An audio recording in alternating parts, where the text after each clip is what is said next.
the LaxFactor podcast.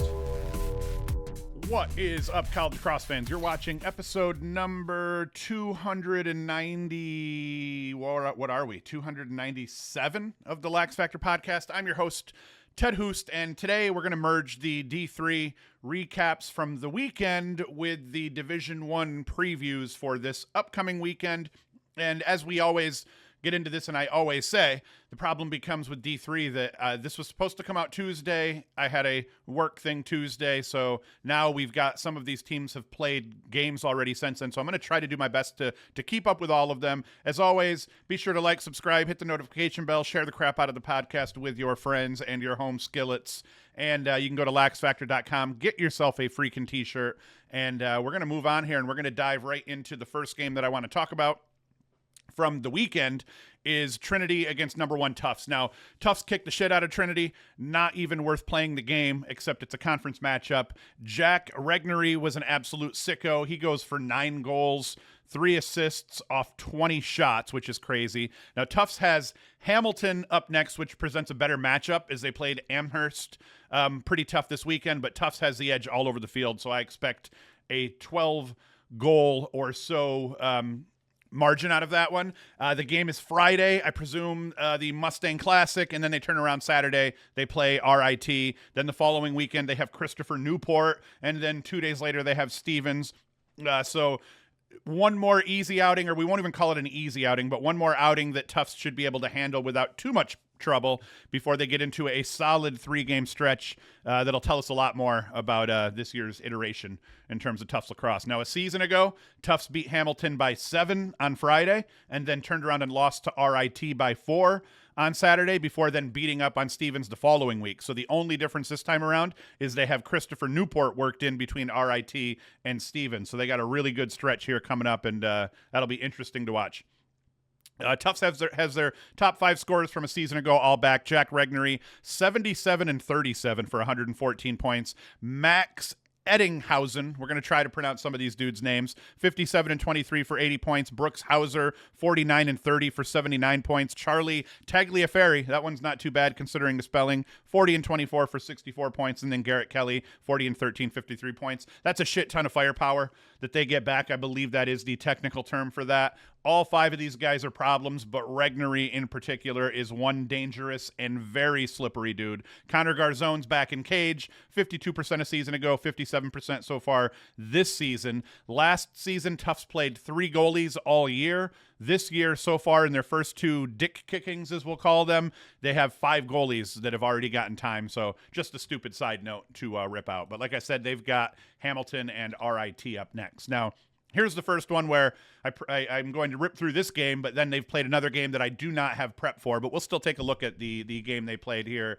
They played Wesleyan over the weekend, and then they played Ohio Wesleyan. So they had 2 Wesleyans back-to-back here, and then they had OWU to take on after that. Now, Wesleyan actually took a 9-6 lead into the half in this rematch from the 2020 or the 2018 title game, and it's the first top 5 rematch or matchup so far in terms of currently ranked teams that we've had this season. So it's the highest ranked game so far.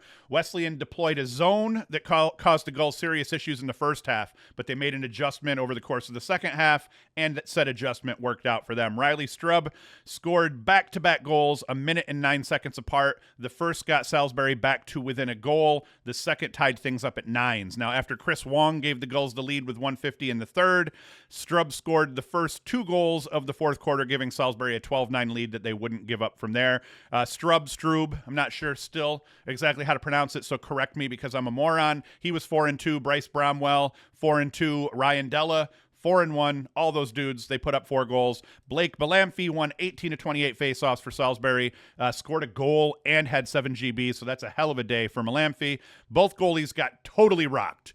We're talking just blasted. Ransom for Salisbury and Selfridge for Wesleyan. They combined for 11 saves on the day and 25 goals against. So that was brutal for both of those guys. Not a good day to be a goalie.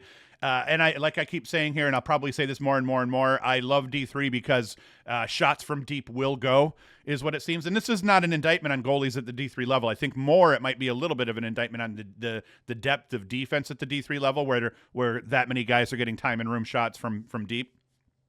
Salisbury's next big test comes when Denison comes to town. They have OWU, as we're going to talk about here quick, and Catholic up before Denison and Stevenson prevent them with a bit more of a challenge overall. Now, before I dive into the other game, we got to look at Salisbury, Ohio Wesleyan. Salisbury's now 7-0 after taking it to Ohio Wesleyan, and 10-3 at halftime, and then it came out, and it was pretty evenly paced after that. But Bromwell 2-5, Strub 6-0. Harris 0-5, Ryan Della 4-0. So Salisbury got it done all over the place against Ohio Wesleyan. But hey, a reasonable showing for OWU here. So we're not mad at that. And holy shit, Nicholas Ransom, is that a real stat? 1 save, 8 goals against, which leads me to believe that they didn't give them too many shots here over the course of the first half. But that's one of the worst save percentages you're going to see here outside of 0. So sorry, man. I'm sitting here, almost feel like I had a burp or something. I won't do that to you all. So yeah, they beat up on OWU. Let's see what Malamphy did. 12-23. So hey, that's not too bad. That explains the more reasonable score.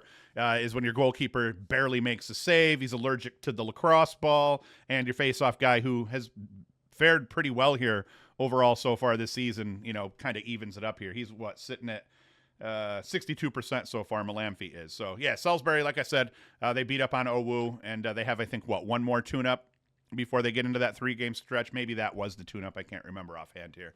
All right, number 3, RIT and Ursinus. RIT was up 9-0 at the half, 19-1 after 3 quarters, so nothing to really speak on this one. Cliff Gadsden put up 5 goals and a dish. Alex Zabrowski made 4 saves with a single goal against, so he barely got tested. Alan French won 6 of 11 face-offs. Nick Farrell won 8 of 9 as RIT pretty much dominated the dot. Now, RIT has number 17 Dickinson up Friday, and then number 1 Tufts on Saturday. So they've got themselves a stretch coming up here. RIT beat Tufts a season ago, 16-11. As I had stated prior, they didn't play Dickinson, but Dickinson is a team that's played a few teams solid here so far. They haven't looked bad. RIT should win by 7 or more against them, and then Tufts is going to be anyone's ball game. I'm rooting for RIT, but Tufts is going to be a problem offensively overall with them, just the amount of talent they brought back and how well they're playing so far here. But RIT is also filthy dirty, so that's going to be good. Let's see. And I'm going to watch those. I'm going to try to watch those games tomorrow here. Maybe we'll even do a little bit of a live stream as I'm sipping on beers on a Friday and watching some lacrosse. All right, Christopher Newport and Roanoke. CNU was up 5-3 after 1, 8-3 after 2, and used 6 fourth-quarter tallies to book the victory. Jamie Smith was a goal hawk. He puts up 6 goals off 13 shots for CNU. Christopher Newport, keeper Mason Bellinger had the goal on lock, stopping 19 shots to only 7 goals against. Now, that's 73% between the pipes for those of you who don't like to do math. And that's against a good Roanoke team who's sitting at 5-2 right now.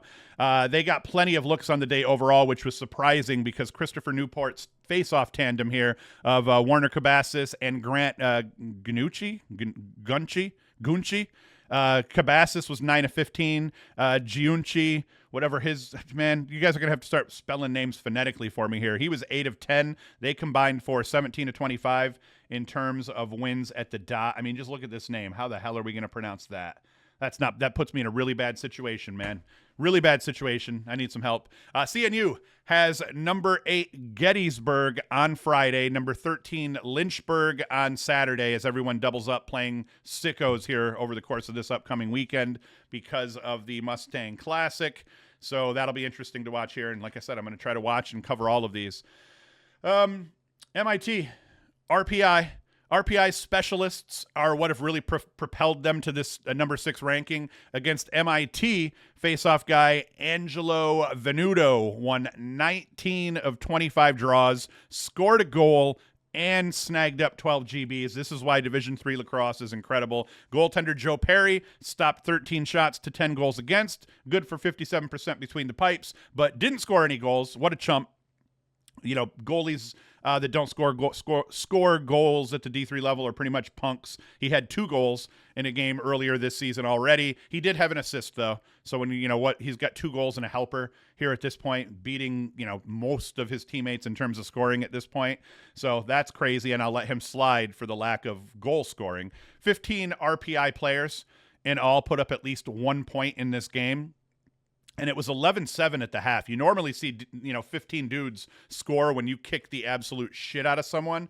11-7 at the half, and for them to get this level of depth of scoring, nothing, it can't be a bad sign for RPI. Easton Morse paced all scorers, dropping 8 points off 5 goals, 3 helpers, only 6 shots. A very efficient game out of him. RPI did not make the cut for the Mustang Classic, so they are only playing a single game on the 19th against Williams before welcoming number 3 RIT to campus on the 22nd. Middlebury and Bowdoin. Did I get it right? Bowdoin?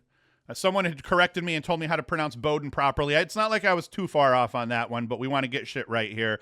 Middlebury dropped to 0-3 after Bowdoin beat them this weekend by 6 goals. They've now lost to Amherst, RPI, and Bowdoin, and they'll get a chance to pick up their first win against Union today, and we're going to have to see how that worked here. Let's see, did they get their first win? Because I said today this was supposed to be Tuesday. They got their first win, 12-11 win over Union. Middlebury pulled that out on Tuesday here. It's Thursday already.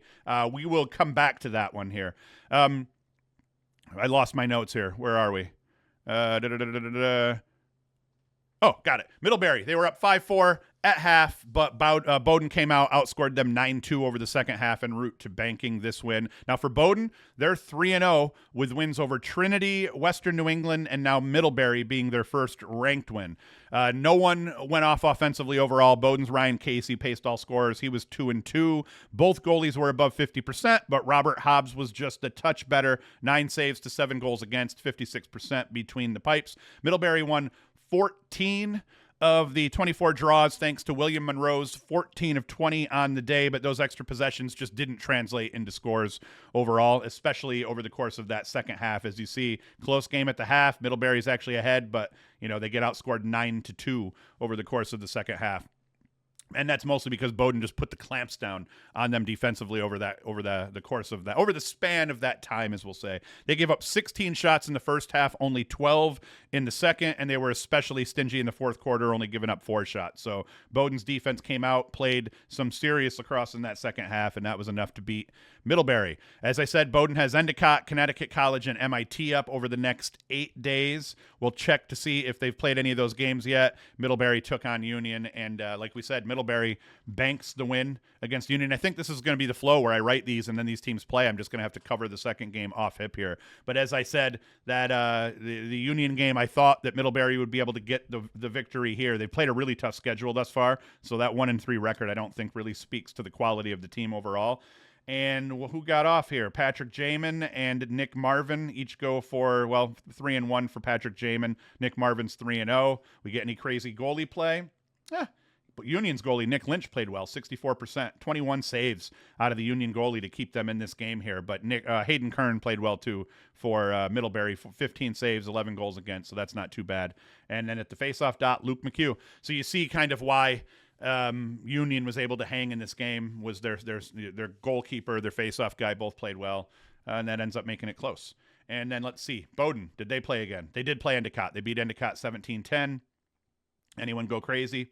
Patrick Fitzgerald, 5-2 here, 7 points. Casey Ryan, 1-5 for Bowdoin in the win. Robert Hobbs, reasonable in cage with 11 saves, 10 goals against. Oh, and then there we go. Bo Burns, 17-23, 3 GBs, which means his wings were getting crazy. And then let's see, did he score any points? Does not look like he did. Is there another Burns? Nope, Bo Burns didn't score any points. Chumps, you got to put points up here. And I did have that game queued up here. I was supposed to talk about that one. We have number 8, Gettysburg, Washington, and Lee. Some of these rankings may have changed as well since I've done this because, like I said, I wrote it Tuesday, and the new poll, I'm sure, has come out now. Now, by the end, the final score of this game looked pretty reasonable, 3 goals, but Gettysburg controlled this game from the outset. They took a 2-zip lead early, and then once things got past that first quarter, Washington and Lee didn't really threaten through the rest of the game beyond getting things back to within 2 goals early in the fourth quarter. Charlie Johnson scored the dagger with 3:37 in the game. That gave Gettysburg a 16-13 lead, which ended up being the final. Johnson, he has 3 goals, 2 helpers for the Bullets. Hillis Burns went for 4 goals and a dish for Washington and Lee. And the only reason this was a ball game, really, was because the Washington and Lee face-off man, Tyler Spano, goes nuts. He won 24 of 30 at the face-off dot, 15 ground balls, which is crazy. And let's see here. Did he get any points? Nope, it didn't. But it didn't matter. You know, he goes off. Shit just didn't work out for them anyway, despite that insane possession disparity. And then as we get into this weekend, Gettysburg's going to have number 5 Christopher Newport on Friday, and then unranked Hamilton on Saturday. But like we said, Hamilton, a very good lacrosse team. Washington and Lee has number 18 St. Lawrence on Friday, and then number 17 Dickinson on Saturday. Stevens, Oneonta. Stevens had a 10-6 lead at the half, only gained a goal after the third, but then they beat up on Oneonta over the course of the fourth quarter, 6-1 fourth quarter, en route to the 18-8 win. Matthew Pergola, we're going to call him the Pergola, paced all scorers, 6 goals, 2 helpers, and teammates Tommy Robertazzi, I don't know. Man, that's just a weird one phonetically to try to spit out in sequence here. 4 and 2. Joseph Grippo, 5 goals, both factored heavily overall. The main reason Oneonta was able to hang around in this one, though, as we're going to say in a lot of these D3 games where you just have dudes just go off, is goaltender Mark Restivo makes 22 saves on the day. He did give up 18 goals. That's a lot of goals to give up, but, 18 goals to your 22 saves, you're not too mad about that. Without that 55% save percentage, Oneonta gets absolutely waxed. It's a reasonable 10-goal loss that never, that was back in the old days when I played. When you got beat by someone who was much better than you, that was generally what you got beat by, 10, 12, maybe even creeping into the 15-goal realm. So an 18-8 loss to a highly ranked team at the D3 level is never a bad thing. He made 8 saves in the third quarter, keeping hope alive. As you see, they only got outscored 2-1 over the course of that third quarter, but then that fourth quarter, it was crazy. Stevens took 14 shots, put 12 of them on cage, en route to that 6-goal fourth quarter. Stevens has Union up next. Let's make sure they haven't played anybody else. Oh, hey, Oneonta got a win against Kelvin here on, what was it? Must be Tuesday, so we're going to peep that real quick. We have no information on this one except that Oneonta won. Good for them. And then, like I said, Stevens has Union on the 15th, which is, Saturday?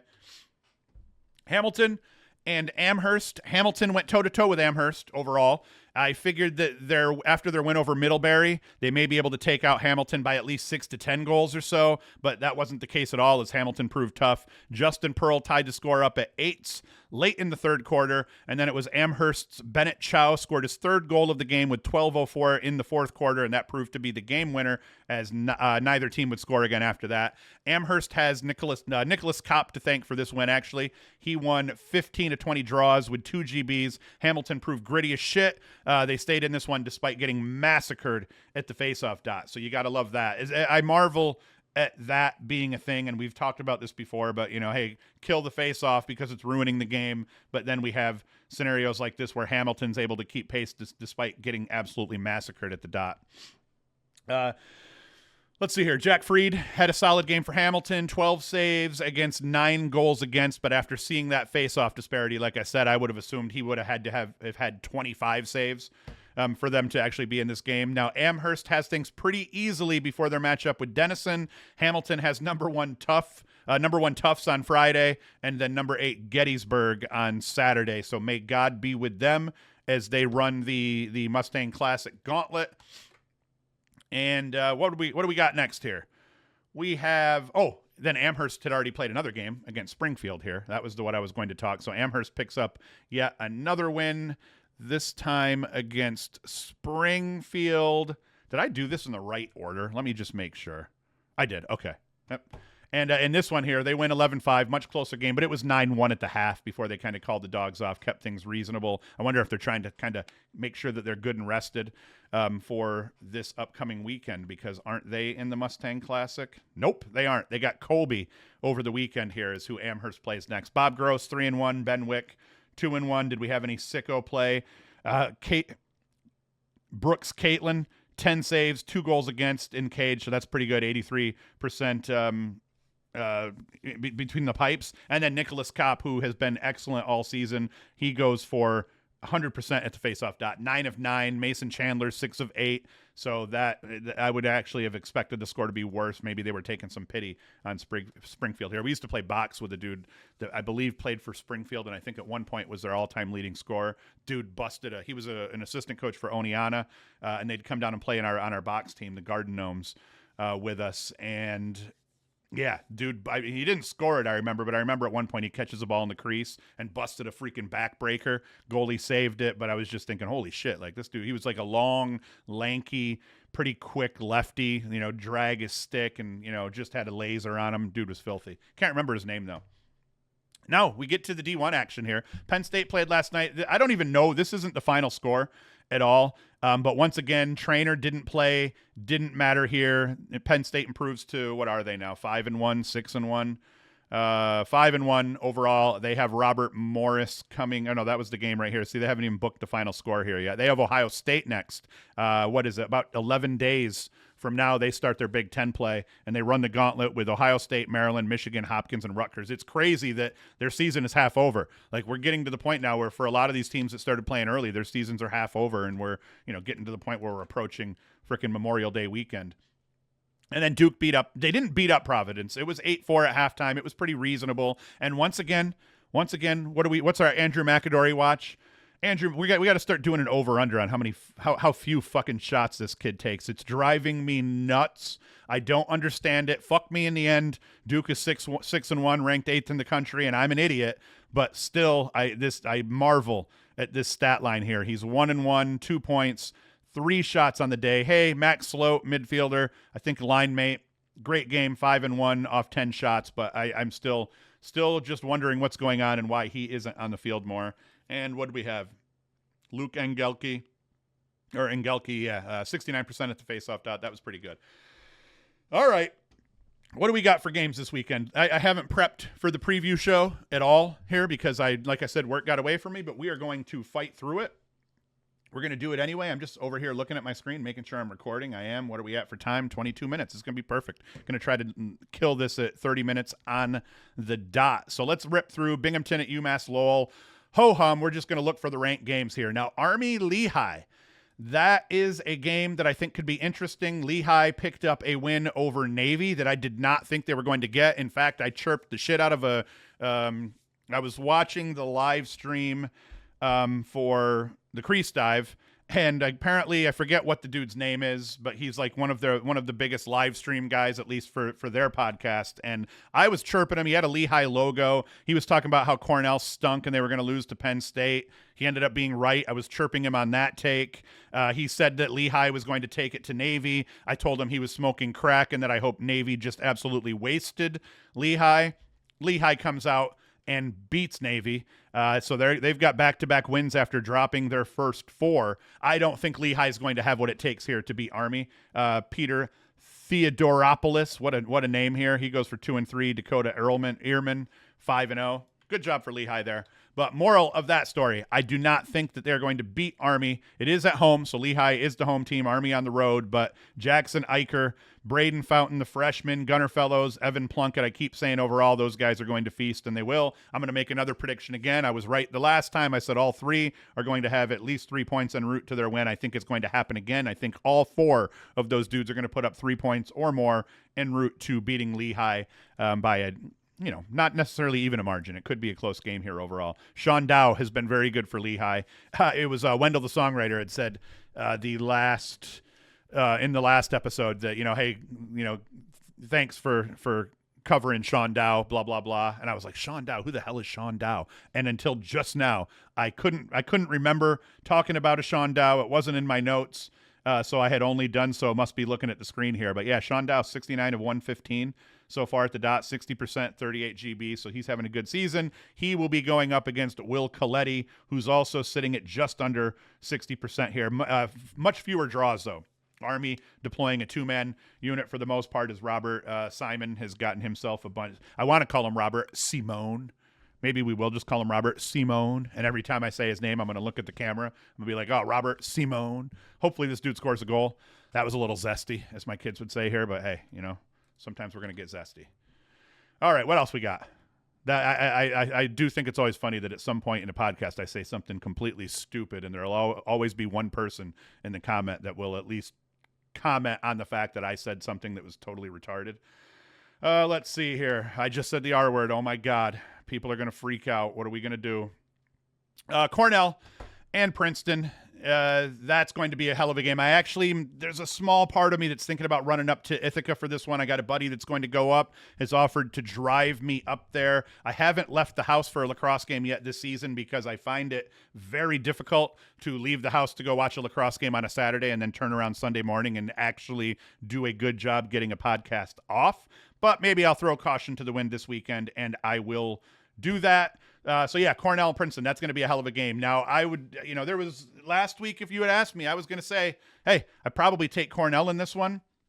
But after they couldn't stop Penn State without Matt Trainer, I'm not sure how they're going to stop Princeton with Coulter Mackesy in tow here. So that should be a good one. I think Cornell's only hope going to be they'll have two hopes, I think. Number one, they can just outscore Princeton. That could happen. The problem being Penn State, a very good defense, a very good defensive team, and they beat them, and they keep their big three kind of in check. Princeton also rolling with a good defense. I don't know if they've actually performed as well as Penn State, but still a very good defensive team. Ryan Croddick has been playing really well in cage for Princeton, but Wyatt Nust has played well in cage for Cornell. They're both sitting at a 58% save percentage so far. And then another factor here is that McMeekin has struggled mightily at the faceoff dot, whereas Jack Kaskadin has not for Cornell. So I think those are the two factors that make this a dogfight overall. And I am going to take Princeton. I'm going to take Princeton in this one, but I think it'll be a goal or two is all it's going to be. Like I said, I did not prepare, but I'm going to still try to shoot off hip. So Princeton by 1 to 3 goals in this one. I think it should be a good game. And the keys are going to come down to goaltending. Goaltending and faceoffs are going to be required, I think, to some degree to make sure that this stays within reach by the end of the game. But then with Cornell, there's always the chance that they could just outscore the opposing team. But Princeton, Coulter Mackesy, what are they going to do against him? Will they be able to stop him? Army in that game, I think Army's going to win by 3-5. We'll say I didn't give a spread for that one, but I need to. We got a bunch of ranked games here to talk about, though, or at least ranked teams that are playing. I'm just going to queue a couple up here, and we'll rip through them. Richmond Duke, man, I kind of like Richmond. I drained my DraftKings account because I suck at betting, but the way that Richmond's been playing, I kind of like them in this game. Duke has not impressed me offensively. They've struggled to put up goals even against subpar competition defensively, and I think Richmond's defense has been playing incredible lacrosse. Their goalie situation, not their face-off situation, Vicu. I've been calling him Zach Veek for his whole career, but I think I heard the home announcers call him Vicu. So we're going to call him Vicu until someone tells me that that's stupid and I'm wrong. So yeah, he's 53% so far. He's actually been very good when they've needed him. Very timely goaltending out of him.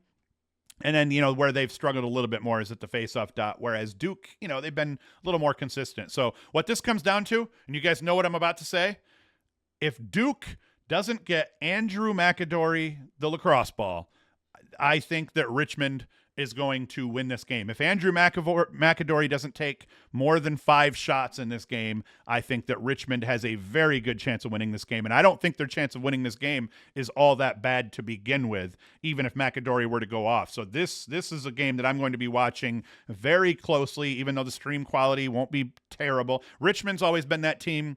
They were getting their streams up years ago when they started playing really tough lacrosse. The stream quality is probably going to be much better than anything you'll see on Flow TV, but still not great overall. But yeah, in this one, I'm calling an upset. I'm going to go Richmond by 1 to 3 goals in this one. I think it will probably be a 1-goal game. I could be wrong. Like I said, if McAdory gets the rock, which I have no reason to believe he will, then Duke could pull away a little bit, but I think that this is Richmond's year, man. This is one of those years where I don't think Richmond is just a team that can upset some people.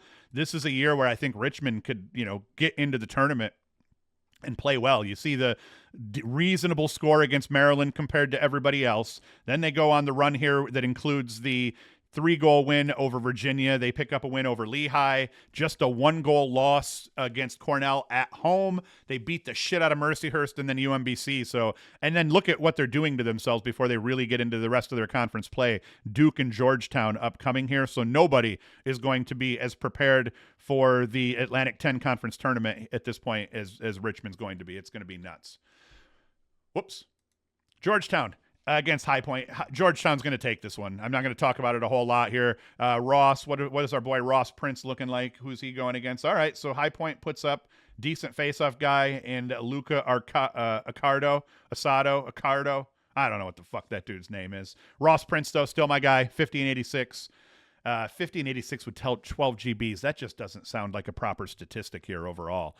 But yeah, Georgetown's going to handle this game. I think that it's probably 10 to 15 goal margin. Let's call it, we'll call it 11 to 14. No, 11 to 13.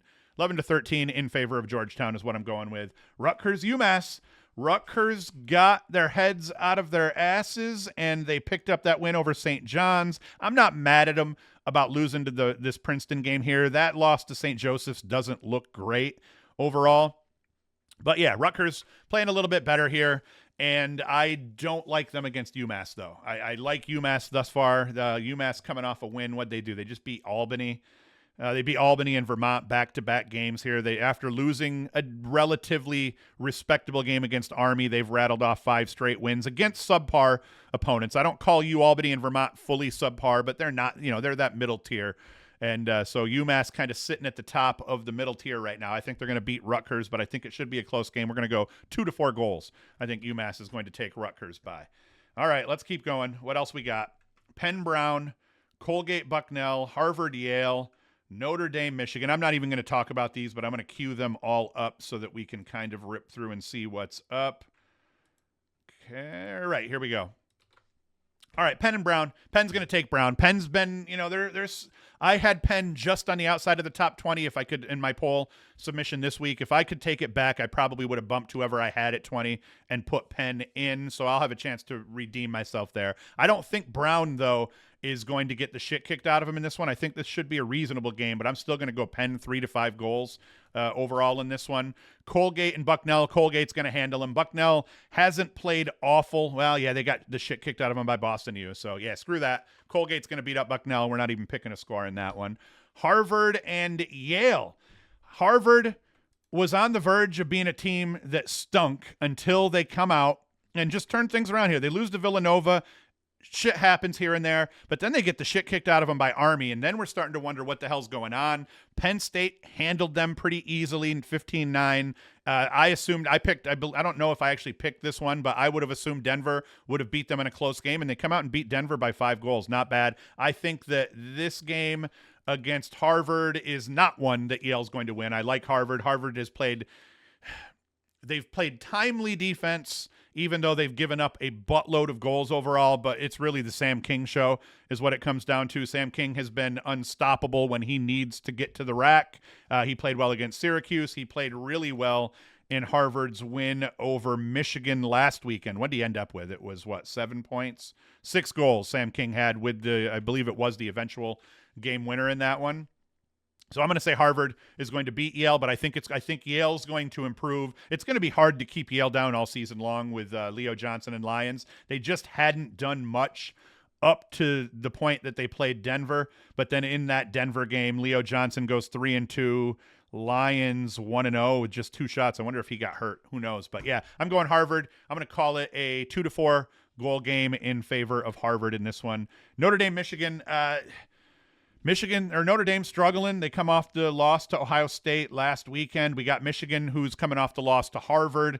I do like Notre Dame in this one. I think they're going to win. I'm only stalling here to try to come up with what I think that margin's going to be. We're going to call this a 3 to 5 goal win by Notre Dame, and I think they may even at some point have a 7 or 8 goal lead in this one. Now, Notre Dame could come out and kick the shit out of Michigan all over the place, but Michigan hasn't been, they haven't played bad lacrosse. They're not the Michigan team from last season, but they're sitting at 4-3.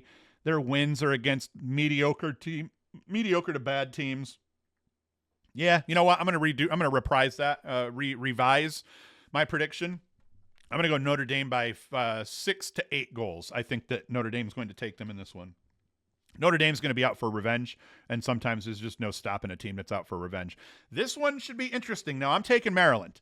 I'm definitely no. You know what? Don't let me pause that and let's just think this through here real quick. Now, Truett Sunderland. Let's go back to and let's check out Virginia's last game. I want to see what they did against Towson. Sunderland 2-3, Menke 3-1, McCabe Millen 2-1. Okay. That's all I need. I'm going to stick with Maryland in this one. This should be a hell of a game. The one that I will for sure be watching as soon as it starts, 4 p.m. So that's even cool. I can, sip on some beers later into the day. Once again, though, that's why I don't like going to games. I go watch that Cornell Princeton game. I miss a lot of these games. I end up getting gassed up, and you come home on a Saturday and you're a little bit gassed up. I don't write the podcast the way that I should. So we'll see how that goes. But this should be an incredible game, and I am going to take Maryland in this one. Urksa played well in Maryland's last game, so I keep saying if Urksa shows up and starts putting up 3 or 4 points a game and maybe shaves one of those turnovers off, Maryland is going to be very difficult to beat. Difficult to beat to the point that them running the table, while unlikely, isn't out of question. If they can get past Virginia in this game, the rest of their season is just their conference foes, which traditionally they get the better of. So, Michigan, I think that they take them. Penn State, at this point, in terms of the rivalry and the quality of team that Penn State's putting on the field, I think that's a coin flip. They take Rutgers. Ohio State, they most likely take. And Hopkins, once again, same shit. Like, I can't believe I'm saying it, because at the beginning of the season, I would not have pegged Maryland as being a team that could potentially only lose a game or two on the season, but I feel like if they get past this game, a Virginia team that's badly in need of a quality win, they're looking at not making the tournament at all.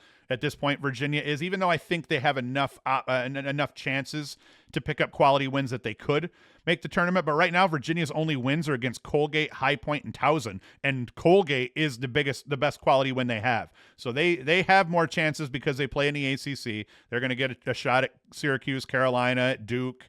But yeah, this is kind of I don't want to call this one a must win for Virginia, but it's kind of a must win for Virginia. And if they don't win this, then they're going to have to beat one of the other ACC teams right now, where all of them actually look much better than Virginia. I'm taking Maryland by, I'm going to say 1-3. I think this will end up being a good game. I just don't see Virginia figuring out the offensive side of this. They've struggled offensively to get guys involved. McCabe Millen has been quiet compared to what we expected out of him so far this season, and this Maryland defense is on an absolute tear. They have been insanely good if we look at what they've done in terms of keeping teams down. Delaware only put up 3 in the win over Notre Dame. They hold the Notre Dame offense to 10 goals, Princeton to 9 goals, Syracuse to 7 goals, and if you recall, I believe Syracuse scored 5 in the first half, only 2 in the second half. Loyola held them to 7, not a big deal, and then held Richmond to 7. So I think the way this Maryland defense is playing right now, the way Logan McNaney's playing in cage, I just don't see Virginia getting over that hump, the hump offensively, where they're going to be able to score more goals than Maryland, especially because I think Maryland's clicking a little bit more offensively at this point. Navy and Johns Hopkins. After Navy loses to Lehigh the way they did, I want to just say Hopkins by a zillion, because I just don't see Navy beating them. But I think the midshipmen are going to show up, probably play tough. Russell Melendez and Matt Collison probably get their looks against Navy. So just because we're running out of time, oh my gosh, I said I was going to stop it at 30 and we're at almost 40. I'm going to go Hopkins in this one. I think Hopkins will win 2-4 goals. I don't see Navy hanging. Navy, as we look at their schedule, they got wins once again against bad teams, mediocre teams. They lose to Lehigh. They lose to Penn State. So they're capable of putting up a decent show. I just think Hopkins is going to win by 2-4. This should be a good one. I'm going with Ohio State, though. Denver on the verge of, being a decent team here at this point. But Ohio State, after that win against Notre Dame, I don't see them dropping off defensively. Every game they're coming out and they're generally shutting down the opposing team's top scorer. Not shutting them down completely, but limiting offensive looks overall. They've just been very good here. Fayok in cage has not been bad at all. He's actually having his best season of his career, 64% so far between the pipes. That's a big reason why they're good. But even though Fayok's a great goalie, I can't say enough about what this defense is doing in terms of team defense. Bobby Van Buren has just been an absolute bully. So I like Ohio State in this one. I don't think it'll be an absolute blowout. We're talking maybe 5 to 7 goals is what I'm guessing, but I do not see a world in which Denver, even at home, ends up beating Ohio State. And that might not be at home again, but Denver is technically the home team. Carolina's going to beat up on Jacksonville. Carolina's offense has been incredible. Duffy, Petramala, Matan has been good. Ty English has been good. And Ty English has scored some weird timely goals overall. So I'm going to go with North Carolina in this one. I don't think Jacksonville has a shot in hell of winning. And then when does Syracuse play?